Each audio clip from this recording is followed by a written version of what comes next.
Like, share और subscribe करें। एक बार की बात है, एक गांव में 2 बकरे रहते थे।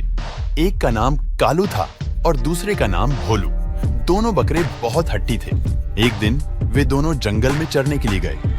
जंगल के बीच एक पतली सी लकड़ी की पुलिया थी जो एक गहरी नदी के ऊपर बनी हुई थी। कालू और भोलू दोनों ही एक ही समय पर उस पुलिया पर आ गए। पुल इतना संकरा था कि उस पर से एक बार में केवल एक ही बकरा गुजर सकता था।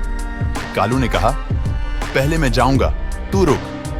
भोलू ने गुस्से में जवाब दिया, नहीं, पहले मैं जाऊंगा, तू रुक। दोनों अपनी जिद पर अड़े रहे और झगड़ने लगे। झगड़ते झगड़ते दोनों ने एक दूसरे पर हमला कर दिया।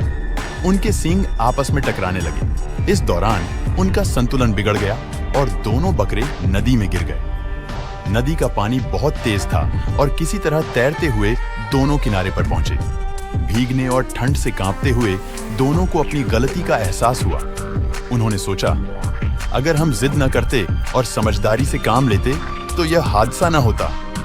इसके बाद दोनों ने मिलजुल कर चलने और दूसरों का सम्मान करने का संकल्प लिया।